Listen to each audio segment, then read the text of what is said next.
Israel और America के बीच गहरी मित्रता मानी जाती है, लेकिन इस वक्त नेतन्याहू अमेरिका से बहुत गुस्सा है क्योंकि माना यह जा रहा है कि बाइडेन ने एक तरह से इजराइल को सरेंडर करने को बोल दिया है। बाइडेन नहीं चाहते कि अब गाजा के अस्पतालों को टारगेट किया जाए, लेकिन नेतन्याहू ने भी बाइडेन को तका सा जवाब दे दिया है कि जब तक गाजा को पूरी तरीके से समतल नहीं कर देंगे, बमबारी जारी रहेगी।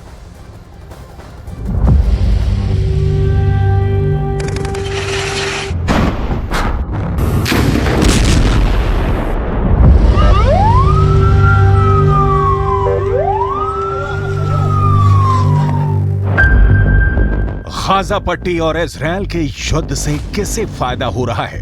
कौन किस पर भारी पड़ रहा है?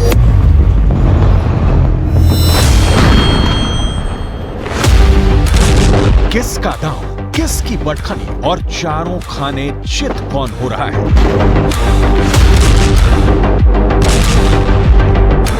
सवाल बहुत है, लेकिन 24 घंटे के अंदर इस युद्ध को लेकर ऐसा नया मोड़ आ गया है कि इजराइल से लेकर अमेरिका तक सब हक्का बक्का है।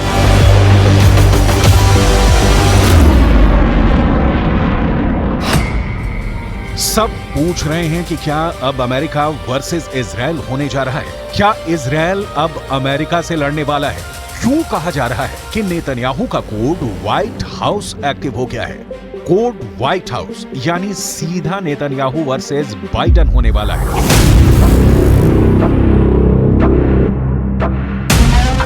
बाइडेन और नेतन्याहू की तकरार के पीछे गाजा का युद्ध है। वहां के अस्पताल हैं जिनको इजराइल के टैंकों ने घेरा हुआ है।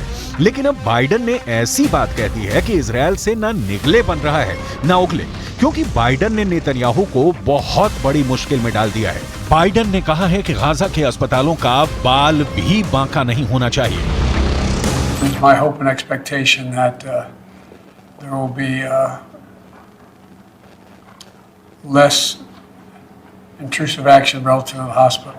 We're in contact, and we're with the Israelis. Also, there is an effort to take this pause to deal with the release of prisoners, and that's being negotiated as well. With the Qataris are engaged, and so I remain somewhat hopeful. But the hospital must be protected. Biden ने जो कहा उसे देखकर Benjamin Netanyahu का खून खौल गया। Gaza पर उनकी सेना हर तरफ से हमला कर रही है। गाजा पर इजराइल की बमबारी पर ब्रेक लगना मुश्किल हो गया है। 12,000 से ज्यादा लोगों की मौत के साथ गाजा में इस वक्त कब्रिस्तान की जगह कम पड़ गई है।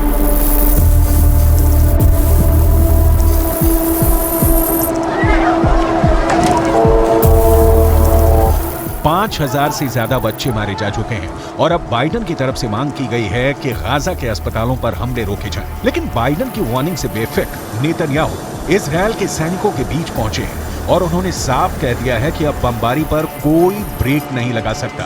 गाजा पर तब तक हमले जारी रहेंगे जब तक इजराइल की जीत नहीं हो जाती।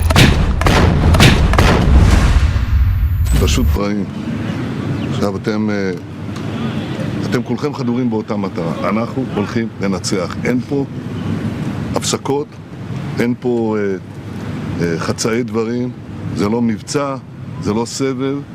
פה הולכים עד הניצחון הטוטלי.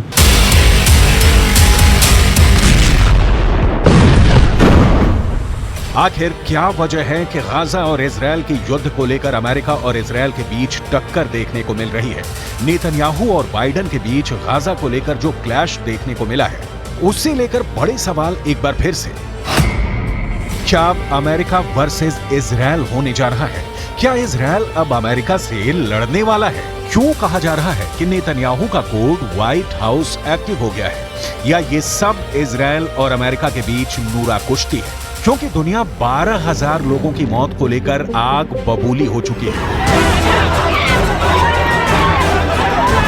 इंडोनेशिया से लेकर फिलीपींस तक फिलिस्तीन के समर्थन में प्रदर्शन हो रहे हैं। गाजा में जो मौत का तांडव हो रहा था, उसे लेकर दुनिया का एक बहुत बड़ा हिस्सा गुस्से में है और सब जानते हैं कि इजराइल और अमेरिका इस वक्त साथ में है।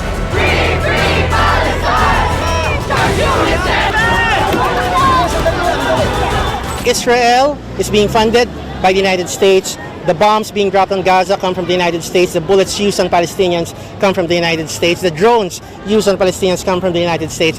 The U.S. has an overwhelming responsibility for the humanitarian catastrophe that is happening now in Gaza. And the U.S. has not called for any kind of meaningful ceasefire that would prevent the carnage that we are seeing. यही हाल Europe से लेकर Australia का है। फिलिस्तीन के समर्थन में यहाँ भी लोग जमा हो रहे हैं, गाजा पर बमबारी का विरोध कर रहे हैं।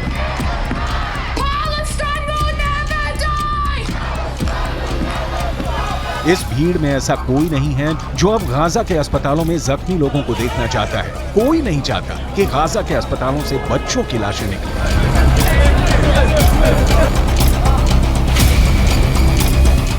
Between Palestine and Israel can be seen as complex, but what's happening right now is very straightforward, and we need a ceasefire. There's no justification for what's happening right now in Gaza, and that's what we're calling for. यही दबाव अब France से लेकर Britain भी पहुंच चुका है। यहाँ हथियार बनाने वाले उन कंपनियों के खिलाफ प्रदर्शन हो रहे हैं जो अमेरिका को गोला बारूद बेचते हैं और फिर वही हथियार और वेपन सिस्टम इजरायल को पहुंचाए जाते हैं। पूरे यूरोप में मांग उठ रही है कि ऐसी कंपनियों का बॉयकॉट किया जाए जो इजरायल की वॉर मशीनरी को चला रही है। Directly responsible for Palestinian civilian lives being taken, for Palestinians being killed. So this factory assembles key components of the Israeli fighter jets that are used to drop bombs on men, women and children in Gaza. And we are trying to stop its production today. So we are trying to stop workers from going in while we're holding this picket line. And people have been turning around and going home and not going into work. And we're trying to stop deliveries coming in and out.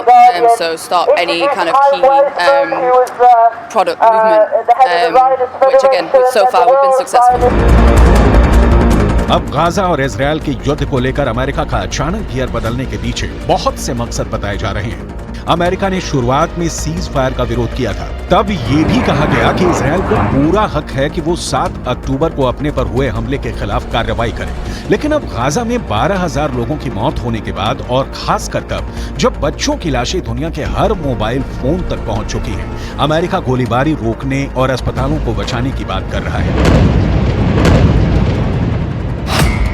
इसकी 2 वजह हो सकती है।